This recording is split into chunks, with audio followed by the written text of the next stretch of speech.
You right there. Do you fall into any of these three categories? You ever find yourself taking things a little bit too personally? People might call you sensitive, and you always find yourself in this mind frazzle of taking things absolutely personal. Or maybe number two, you ask yourself, you're one of those people who ask yourself, why me? Why is this happening to me? Why is the world coming down around me and it has to happen to this person, right? Does God fucking hate me? Or maybe question number two, you feel sorry for yourself.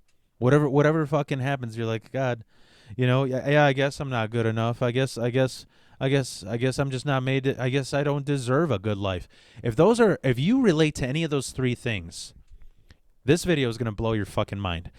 I'm Wild Phil. This is Wild Philosophy, and I want to talk about something, theoretical belief that I made called watered down narcissism. What do I mean by that? Well, basically, legally, I'm not like any professional psychiatrist, psychologist, but I did go to school for psychology, ran out of money, and made more money welding. So I could have been one, just not on legal terms. So who gives a shit, right?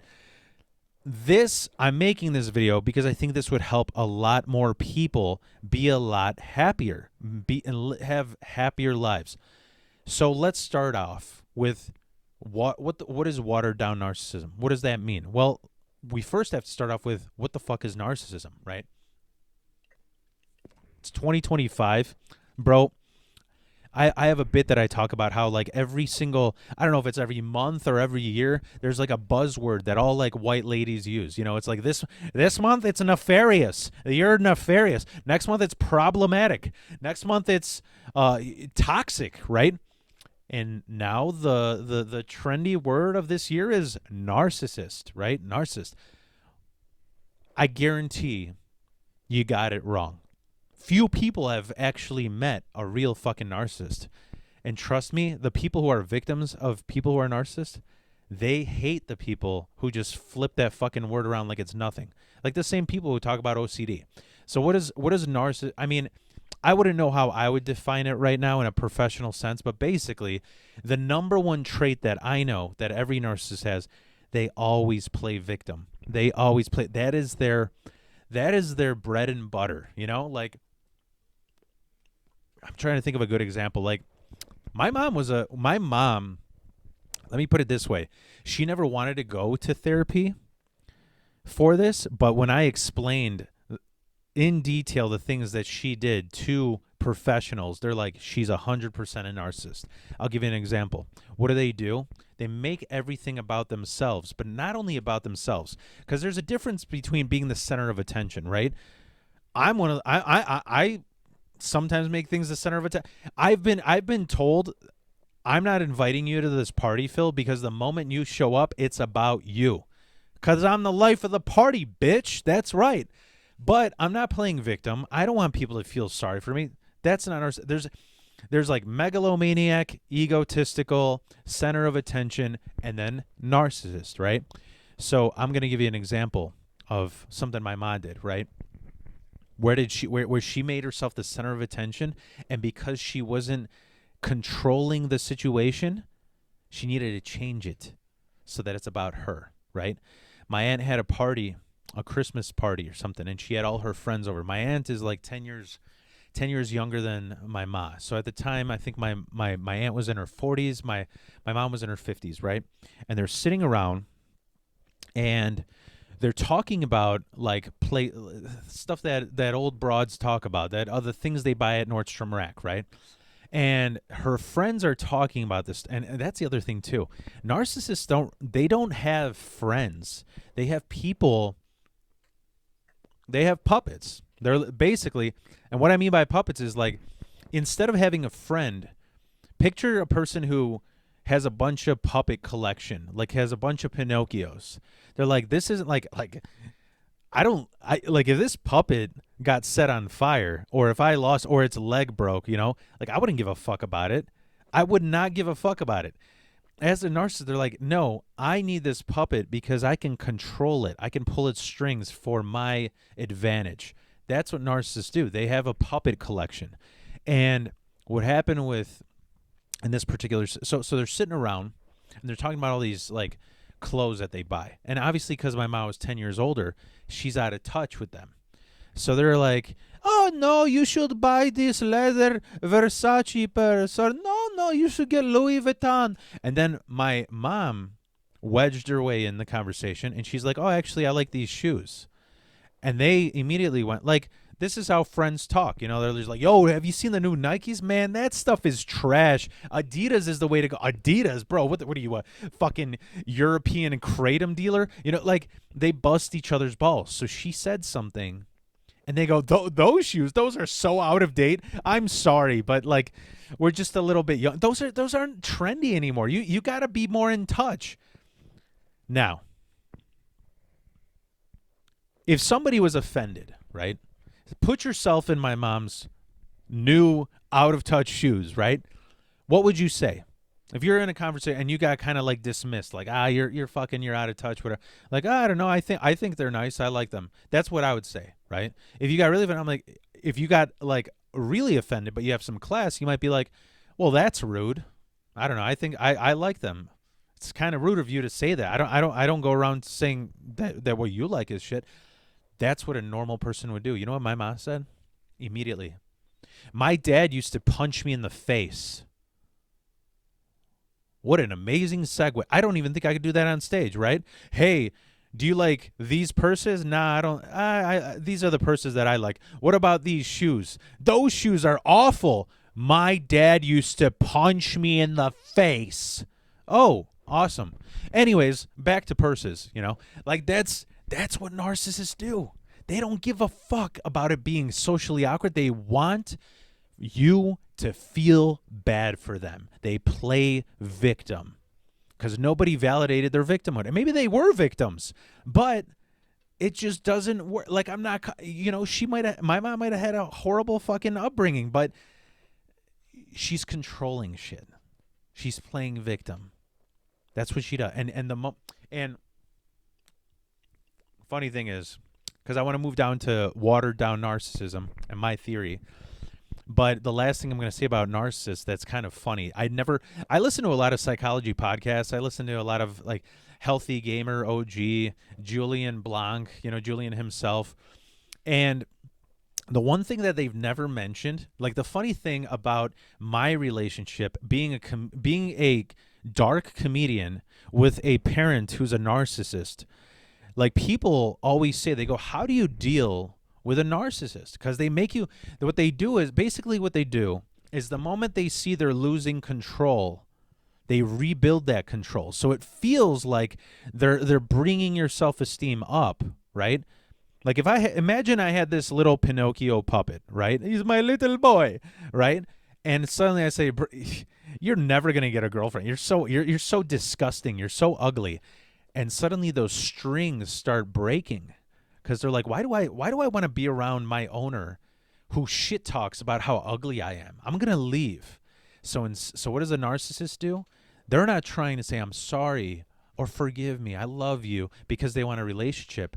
They're basically, while they're apologizing, while they're making you the center of their world, they're repairing those strings. They're like, how do I get this person back under my control? That's what narcissists do.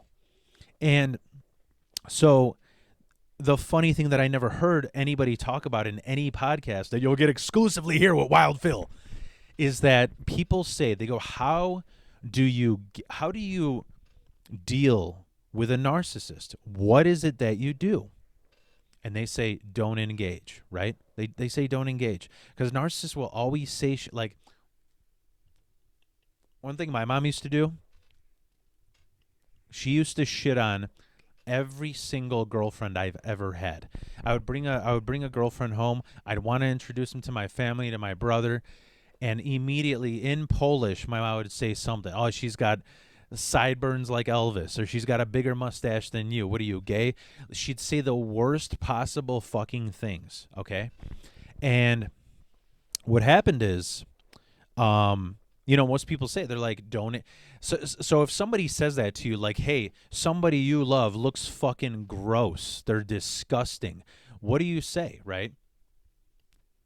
Somebody who is maybe like Buddhist or Taoist, they'll be like, well, that's really rude of you to say, and karma's going to go your way, right? Karma's going to come back at you for being that horrible of a person. Or you could be like where I was like, bitch, I haven't seen you had a boyfriend in fucking 10 years. You know, I literally, I said this in front of my girlfriend one time. I was like, yeah. You think she's ugly, ma? You know what? Let me tell you something. I had a gay bartender give me a free drink if I made out with him. So I made out with him. You know what that means? That means I got more dick than you in the past 15 years, bitch. Like it was a fucking roast battle all the time in my house. But that's the wrong thing. Because that's what narcissists just want attention. They don't give a fuck if you react good. They don't give a fuck if you react bad. They just want a reaction. And so a lot of times people will say on podcasts, they're like, what's the best way to deal with a narcissist is you don't give a reaction at all. Literally the number one thing to say is noted. You know why? Because noted is neutral. And that means like, oh, it's almost like when you're going to an art exhibit and you see like, oh, you don't even say that's stupid. You're just like, whatever. That's boring. You know, that's what kills off a narcissist is the lack of attention, is the lack of reaction. No matter what the reaction is, you just don't even shrug. Just whatever. It's like that meme with that blonde guy where he's just like, just that. No reaction, right? That's what every podcast says. You want to know what I did that was hilarious? Hilarious. This is how I killed. This is how I put an absolute knife in the snake of narcissism in my mom. Because I was a comedian, I would lean into her victimhood. And that is when, see, for some people who don't know that I was raised by a narcissist, they would see what I was doing and they'd be like, you're fucking horrible. But they didn't see the things she was. I already established in comedy how awful my mom was. I mean, she used to tell people that I fake epilepsy for attention. I've had it since I was 16. I've been on pills for it, you know. She'd say I fake epilepsy for attention. She would take my pills away. She like all this awful shit, right? She used to lock me in my room for hours. She was an awful person, right? And so when I would lean into her victimhood, it made me look like a monster. But I was just like, it was me killing her evil with comedy. So what does that mean? That means basically like, I'll give you a true story that happened. I was taking my mom out to dinner because I cut her off for about a year. And I was taking her out to dinner with my wife and my kid. My wife and I are sitting in the front, and in the back is my mom and my stepkid, right? And she's talking about like she started saying something critical, and we kind of just like weren't paying attention. We're just like, once again, fucking critical cunt, you know, in the back seat, right? Whatever. And eventually, because she started to get ALS, and what she did is my stepkid was like, he asked my mom, he's like, how come you're so, like, why do you have to be so hateful? Like, what are you so angry about? Is there anything that would like she kept saying like doom and gloom. It's a horrible day. Life is horrible. You know, everybody fucks you over. Nobody loves me. All this victimhood, right? And eventually, you know what she did? My stepkid looked at her and said, hey, is there anything that would make you feel happy? Because I really don't like you see it like this. And because she had ALS, she couldn't like communicate the word. She would draw shit on a dry erase board. She drew a arrow pointing at a stick figure with long hair that's supposed to be her hanging herself. Yeah, that's how she talked to a 10-year-old. Hey, you know what would make me feel good? If I hung myself. Like we do to children. Yeah, hey kiddo. You ever hang yourself? You ever tie a noose and choke to death? It's the best. This is what fucking messed up people do. So what did I do? You lean into it. That takes away that power. She's trying to pull our strings. Hey, Phil, feel bad for me. Hey, Phil's wife, you don't understand how horrible Phil is. He doesn't care. You should care. Hey, little fucking 10-year-old child, you should feel bad for me for wanting to hang myself. So you know what I said? I said, hey, I mean, Yeah, but tying a noose, I lean into it. I'm like, yeah, but tying a noose takes so much work. Like, you got to go know knots and stuff. I mean, why not just, you know what, Mom? We'll go to a building and why don't you jump off? Like, it'll be fun. It'll be fun. Like, it'll be hilarious. Like, but I want you to scream something while you jump off the building, okay? Actually, you know what? You know what would be even more hilarious? Like, if we lock you in the garage and we let the car run, it'll be hilarious. You know, you just lean into it. You lean into it. You know, she would do this stuff all the time. You know, like, and obviously what I just said was really dark because I'm talking in the extremes to make my point across. But it would be with everything. You know, oh, this mechanic. You know, he absolutely stole money for, and by the way, this mechanic she was talking about, I knew him. I knew that he was a good guy. I knew that he didn't fuck over anybody, but she's making up this whole lie that she's a victim, that he fucked her over, and she doesn't realize that, hey, cars wear and tear. He didn't do shit. You just play victim. So I'm just like, hey, you know what? He should probably fuck it up. He should fuck it up even more. I mean, you drive a Mercedes. You got some money there. If I was him, I'd fuck you over 10 times more. I want that money. You know, you lean into it. And when you do that, they realize they can't pull your strings anymore. Cuz the biggest strings that you can pull is guilt and sorrow. Those are the biggest strings, right? Now, finally, I'm 16 minutes in. What the fuck is watered down narcissism? What am I talking about with watered down narcissism? Well, what I'm about to say, see, here's the thing. What made me really healthy, that I strongly urge anybody listening to this to do, I don't believe in blame or guilt. I believe in shit happens. Guilt is the same thing as panic. I remember watching a video. I think it might have been on Joe Rogan. I don't fucking know. Everybody wants to. I don't watch that show. It's like, dude, I was watching a show and they were talking about like two MMA fighters and why one of them lost and the other didn't. One of them had like this Conor McGregor. I don't remember who it was, but it was like they had this Conor McGregor swagger. Like, I'm gonna beat your fucking ass. Fuck you. Like, they were driven by anger. Now, really, what anger is it stems from fear. It stems from anxiety, and being cocky like that, it's really stems from panic, right? This other person had a very stoic, sort of like withdrawn, grounded demeanor, almost like a Anderson Silva or like a Khabib, right? Is very sort of like, I'm fine, man. I know where your weaknesses are. I know where to hit you, and I'm gonna win this fight. He was focused, right? And they ended up winning the fight. So everybody's like, oh my God, this guy's an asshole. He's talking so much shit. He's so cocky. He's the one who's gonna win. And he didn't. Why didn't he do it? Because he went into that ring with panic. Panic is useless. There's never a moment in history where panic benefited anybody. And that's how I look at guilt. There's never a moment in history that guilt ever benefited anyone. It's a manipulation tactic. You should never feel guilty.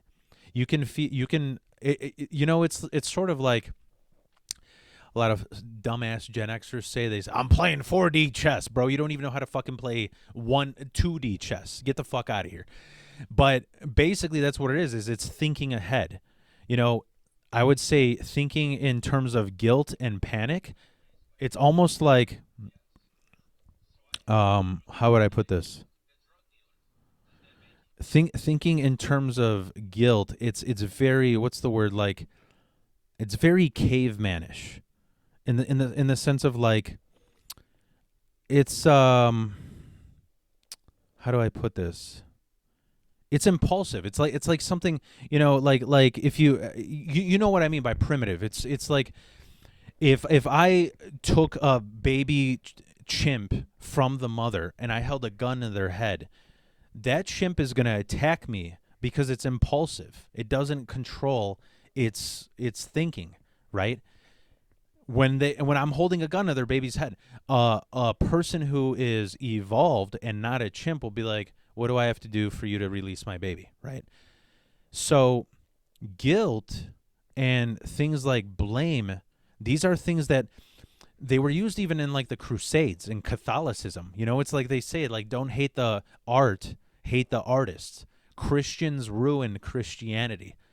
They didn't like the actual religion isn't that bad. The Bible has some fucking questionable things, but the values aren't that bad. It's the fans, it's the people that ruined the religion.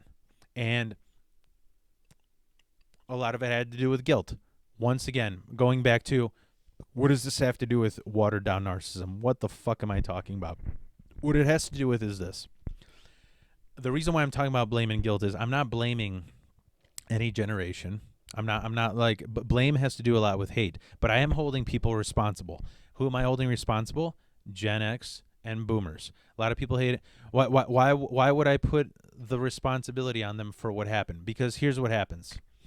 Some people, when somebody says you're a narcissist, right? They say it in a tone like, you know what? You are this thing, and this thing is awful, and you're choosing to be that way. Sometimes it's not a choice. Sometimes everything around you makes you that thing. It's everything in your life that you have gone through and your experiences have sculpted who you are. So some people, they've sort of, the things around them have made them narcissists. And when you think about it, for example, right? Boomers are always thought of as selfish. They're selfish as fuck. My mom was a boomer, and it was like, you know, she had enough money to live 3 lifetimes, but she wouldn't share any of it, and she just kept working it for no reason. It was just like, none of this is going to you. No, this is all mine for the fuck of it. Because think about what were boomers raised around? What was before boomers? The Depression. Right? It was like, hey, if we don't fucking save this apple, this family isn't going to eat. So they saved everything. They didn't waste anything. It was, you would get hit in the face if you threw out any food that wasn't cleaned off your plate, right? And that whole ideology, that whole way of thinking got passed on to boomers. But what happened with boomers? The economy boomed. There was no fucking reason to like be that like frugal and tedious about stuff, but they were, because of what they were not necessarily groomed, because groomed is like, I'm manipulating the way you are raised because I want this outcome. They weren't groomed that way. They were raised in an environment where these were the societal norms, and then they're in a booming economy, so they take those norms of being frugal and selfish, and they become evil as fuck, right? So what does that do? Then there's Gen Xers, right? The pendulum swings, right? And this is how it's swung to Gen Xers. Is boomers were like, this is how boomers were like. They were like, there's only one way to do things, the right way. And it wasn't like, how do I put this? Some of it was arrogance, but most of it was they were just uneducated. Boomers are like really wonky geese, just fucking uselessly walking across the street, not giving a fuck if a car's coming. They're just dumb. They really are dumb. Like, they are uneducated. And so when they said it's only one way, it's because it's the only way they knew. And then Gen Xers are even more stupid, because when the pendulum swung the other way, oh, there's only one way to do it. Well, I'm going to do it the opposite. So it's like Gen Xers were very rebellious, but they were rebellious just for the sake of being rebelling. It's dumb. It's dumb. It's like, you know what I mean? How do I put this? It's like, I don't know what comparison I could give, but it's sort of like being like, what's a good example? You know, it's like, you know, it's like if boomers were like, the only way to eat dinner is with the whole family and your wife makes it. If your wife doesn't make it, then you need to fucking divorce her. The only way you eat dinner is if the woman makes it, because this is how we live, right? So then Gen Xers, I mean, it was good for like feminism, and so they're like, well, you know what? Fuck that. How about the man makes it? How about we eat out? And then I think that Obviously, the millennials, we were a balance of both. We were like, well, sometimes we have the freedom for whatever. Like sometimes we can eat. Sometimes the wife will make you food, but sometimes she's tired. Let's go eat out. It's a balance of both instead of like this constant, like, I'm going to do this out of spite and I'm going to do this out of spite. It was like, no, let's just kind of do what feels good, right? So the point is this, that all of these like attributes of neglect and selfishness, it bred narcissism.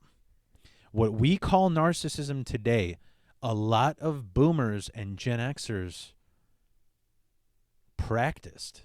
And it wasn't, they didn't practice it because they wanted to be it wasn't like, oh, hey, I mean, they didn't even give a fuck. Mental health didn't matter back then, right? So it wasn't like, oh, hey, this is, let me read the idiot's guide to how to be the best narcissist. No, they were just like, this is how I'm going to act because of the way I was raised, because of the bullshit that I went through. And I'm not even questioning if it is narcissism, right? And that's what happened. So what I'm talking about is that led to people like me and a lot of people that I know, including Gen Xers, being raised by people who were fucking narcissists because of their environment. Their environment, like you know, it's nature versus nurture, right? What does that exactly mean, right? How can you be genetically well? You're not genetically it, and that I guess that's what watered down narcissism is basically talking about how people like me, I had some narcissistic tendencies because of what I was raised around. Now, a good example about that is, for example, if you were raised by a thief, right? Whatever the fuck, like there's a stereotype that Slavs, Polish people, gypsies, right? We steal. If I was raised by a thief versus like my wife, she's American. So if the both of us saw a wallet in the middle of a Walmart parking lot, right? Somebody who is raised in an American family, you know, hard work ethic, you make your own way, hard work pays off, which is bullshit, but you were raised around those ideals. You'd be like, hey, somebody left their wallet. I'm going to turn it into the fucking cashier. I'm going to let them know, hey, somebody left this. If anybody calls, please give it to them and let them know that I found it, right? Those ideals, right? But if I was raised by a thief, I'm not a thief. But because I was raised around people who are like, you know what, bro, there's nothing wrong with stealing. How the fuck do you get to the top? You got to steal your way to the top. So me, I'd probably see that wallet. I'd be like, you know what? I'm gonna check if there's some cash in there. I'm not a thief, but look at what I was raised around people who told me that it isn't bad to do that. You get what I'm saying now? Is that's what watered down narcissism is.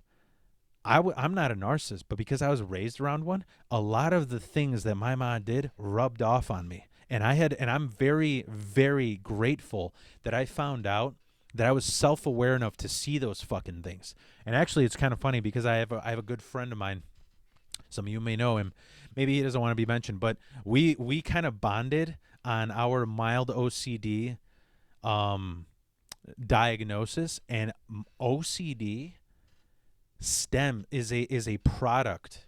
It's the end result of being raised by a narcissist. Well, another thing that a narcissist do is they sort of like, you never know what's right, you know, like growing up, it was like, oh, hey ma, I got a B plus. Okay. Why didn't you get an A? I'm like, I don't know, because it was really hard for me. It was really difficult. Yeah. Well, you should be getting an A plus. You know, you represent this family, so you should be getting an A plus. Why the fuck did you get a B? What are you trying to shame our family? And then a few weeks went by. I studied my fucking ass off. I actually was on the honor roll in Catholic school. That's like really fucking high. Okay. And a B starts at a 95. Like in Catholic schools, they already have a higher rate of education. An A was 100 to 96. B was like 95 to 84. It was a way higher grade system, right? And then I would get an A plus, and I'd be like, "Hey, ma, guess what? I got an A plus. And you know what that narcissist bitch said? Okay, you should be getting one. What are you so happy about? You should be getting it. What you expect a reward? What do you want me to take you out to dinner or something? What you should be getting it. What are you telling me for? I don't give a shit. You know, that's what I was raised around. So what does that have to do with what that means? That breeds OCD, because it's sort of like you're organizing all these things so that they go right, but it doesn't really make it go right because you don't know what's wrong. That's to put it simple. That's the point I'm getting. Is narcissists, they will tell you every fucking thing you're doing wrong, and then eventually, like I was like, okay, so what's the right way to do it? You would never know. You're a fucking piece of shit. You're a retard. What do you? That's how I was talked to, and that's what triggers like OCD tendencies, is because you're like, okay, I'm doing everything wrong, but I don't know how to do it right, and nobody wants to tell me, and so you end up like becoming a little bit of a perfectionist, right? I keep going back to it. So what the fuck is watered down narcissism? What that meant is, here's the difference. I think I wrote a joke about this. It was like, what the fuck? How does it go? I'm trying to remember it. It was like,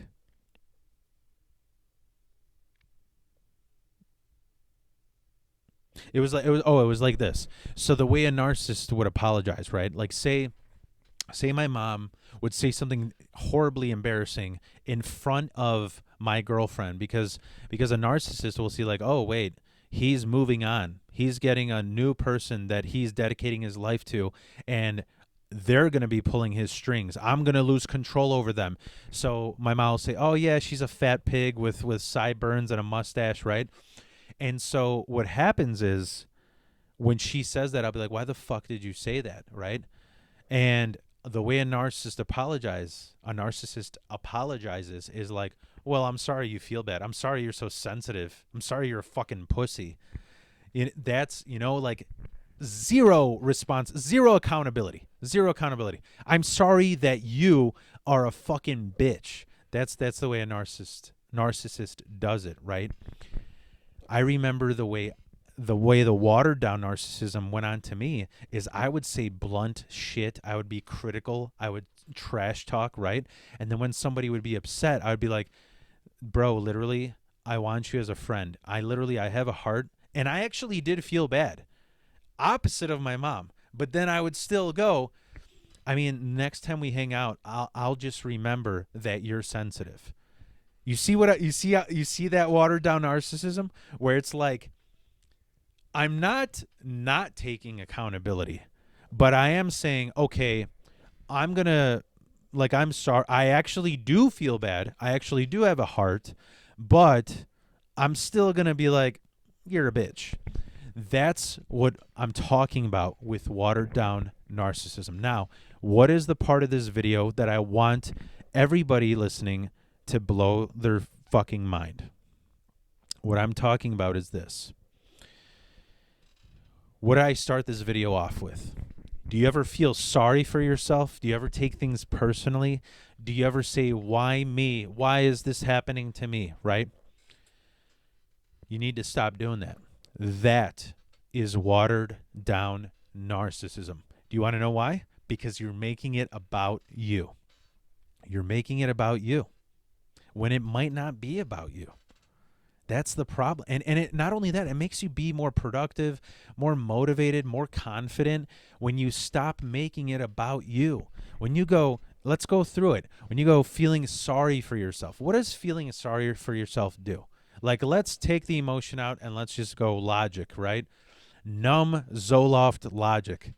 What does it do saying, oh, look at me. My teeth are they're not perfectly white. They're a little crooked. I got this Dracula balding V. I'm looking like Eddie Munster or whatever, or the Grandpa Munster, Oh, I feel like I'm never going to be. Okay. That's, what watered down narcissism is? If you feel sorry for yourself, what are you doing? You're playing victim. You know how you conquer watered down narcissism? And you're doing it because that's what your parents taught you. That's what I realized. For the longest time, I was horrible at making friends because everybody I hung out with, I made it about me. They'd be like, you know what? Phil's one of the fucking guys. Let's bust his balls, because that's what we do, right? And there'd be this group of like, man, what the fuck are you wearing, bro? Did you just like come back from Polish soccer practice? Why are you wearing a tracksuit, right? And I would take it personally when I didn't realize this group is telling me, bro, you fit in. You fit in. You're one of us. Like, now bust my balls. Tell me about tell me about how stereotypically black I am. Tell me about how fucking racist redneck I am. Whatever, that's how dudes bond.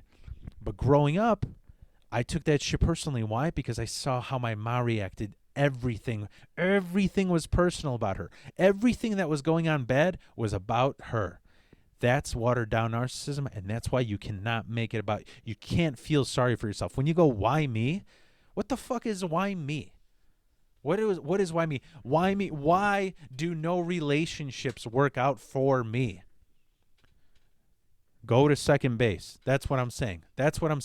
Watered down narcissism is primitive. It's going to first base. It's playing victim and not doing anything about it. That's what watered down narcissism is. It's feeling sorry for yourself. Oh, my teeth are gross. My hair's receding, right? Why me, right? That's first base. That's watered down narcissism. You know what second base is? Well, what am I going to do about it?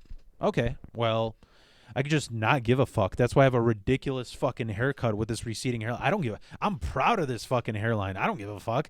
Brown teeth? Fuck yeah. I get that from eating my wife's ass out. Like, who gives a shit? What are you going to do about it? You accept it. You don't play victim. You move past it. You steal second base. That's what you got to do.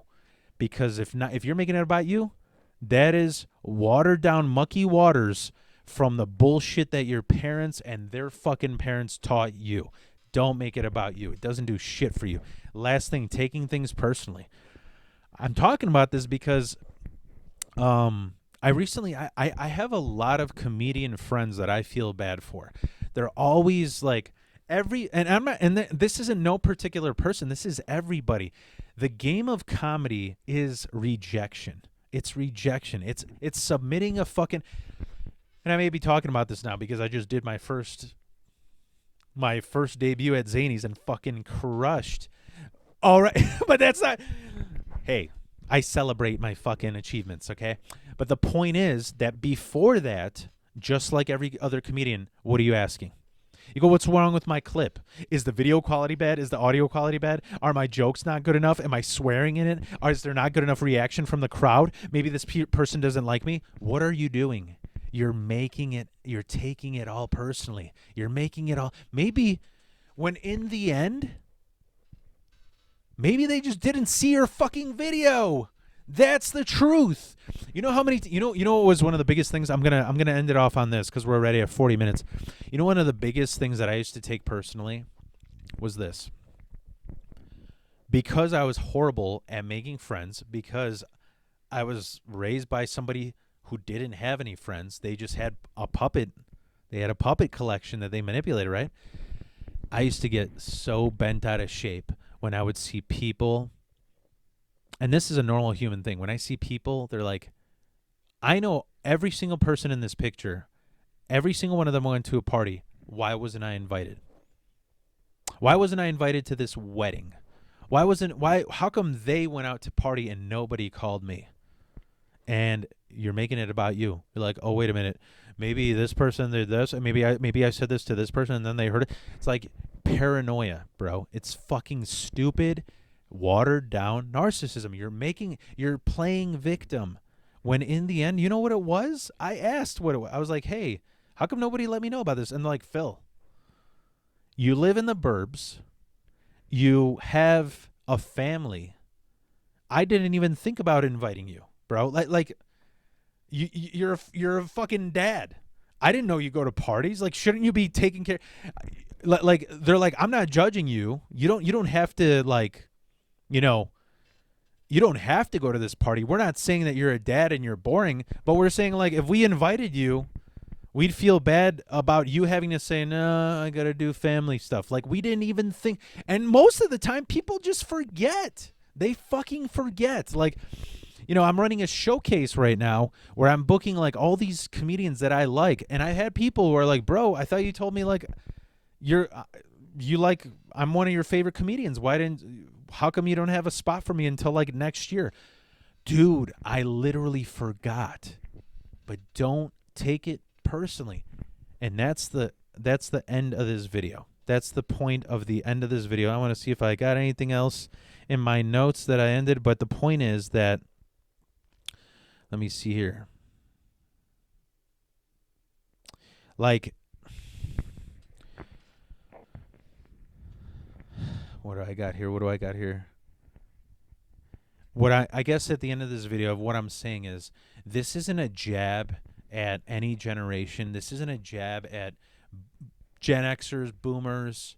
What it is these are human beings. That's what I remember. Okay, I'm going to mention Rogan again, but I remember this quote. I forgot who said this. It was a psychiatrist. He goes, before you judge anybody, remember that person used to be a human being child that has not been poisoned by life. That is an innocent little child that got shit thrown at them that you have no idea and don't understand. You have no idea what that fucking person went through and why they're the way they are. It's fucking crazy. You really don't. Like, it's crazy to me. I will brag a little bit because I've never been happier in my life. You know what blows my fucking mind? You don't understand how different people are and the different outcomes that they will have. For example, when I was a little kid, there was 2 crazy fucking kids. I was one of them. The other person was this other person. I'm not even going to mention their name because they are in a fucking rut. They had the same shit with me. They had an abusive home. They had parents that were split up. They had nobody to look up to. And you want to know where look at what happened to me. I'm a fucking outsider. What that means is I should not have what I have according to these bullshit psychiatry statistics. I literally had a football coach once tell me, they were like, man, don't you want to help Phil Lisecki over there? Don't you want to give him a little pointers? And they're like, don't even worry about him. Don't even put your energy into that child. Why? Because he's been kidnapped. He's got a fucking dad that beats the shit out of him, bro. If let's place bets, by age 30, he's going to be an addict, dead, or in jail. None of the above. Now the other kid in my grade that was a piece of shit like me, that pulled pranks, that got suspended, that broke into people's houses just like me. You want to know where he's at? He's on his 8th heroin overdose. He's lost all the nerve control in his arms, and he's still a piece of shit. He's actually contacted me recently to sell him drugs. I'm like, dude, I got a family and a house. Why would you even, I feel bad for him. I feel bad, and I'm not like judging him. I'm just like, there was that fork in the road. Everybody goes through shit, and they get to that fork of what are you going to do about that? Are you going to logically change yourself, or are you going to impulsively react like that fucking chimpanzee running at you while you're holding a gun to their baby's head? That's up to you. That's up to you. So what I'm getting at is this. Before you blame any generation, boomers, Gen Xers, fucking whoever, realize that they are a victim of their environment. But you want to know what I do? You want to know why I do shit on Gen Xers and boomers? Because we are in an age where we have all the help that we can get. We have all the help that all these people are equally pieces of shit. If you're a selfish fucking boomer, an ignorant fucking Gen Xer, or a millennial that plays fucking victim, you're equally pieces of shit. You want to know why? Because we are in a generation where help is at your fingertips. Therapy, EMDR, coaching, it's all at your fucking fingertips. You are what you make yourself. That's what you strive for. So there's no and I just keep talking, bro. I just keep talking. You know, the thing is, you know, a funny example that I give that I used to tell this joke, but I think politics are fucking lame. But I used to tell this joke about how, like, what's funny is oftentimes like Democrats get made fun of for playing victim now, right? Everybody, we went through this, we're oppressed, we're, you know, like not included, you know, there's no inclusivity, right? And I thought, you know, it was funny, you know, it was a moment that people lost respect for like Republicans and conservatives. The whole conspiracy theory thing, they're playing victim. They're that's watered down narcissism because you know what they're doing. What I'm saying is first base is victimhood. Second base is what are you going to do about it? That's what every conspiracy theorist is. It's like, yo, JFK got fucking killed and they assassinated him and we don't know anything about it. Okay. We're aware. It's not even it can't even be labeled a conspiracy. Like if bro, I am that fucking Polak whose second language was English, and I just like did amazing. I won awards at my university for writing papers. I literally made more money writing papers for migrants than I did selling drugs. And that word conspiracy, it's literally not a conspiracy the moment you tell it. So that's the point. You're a you're playing victim. Oh my God, JFK got shot. Nixon was innocent, or he was framed, or whatever the fuck. Fucking Trump was. There was an assassination attempt, and it was made by the government. Okay, what are you gonna do about it? You just keep bitching about it. I guess that's a good way to end this. Quit bitching. Quit making it about you. Quit playing victim. Quit with this watered down narcissism, because you know what, that's actually a good point. We're living in a society where watered down narcissism, that's the trend now. I have ADHD, I have OCD, yeah, you know what, I have all those things too. I just don't share it. And not only that, I use it to my advantage. Quit bitching. Thanks for getting wild.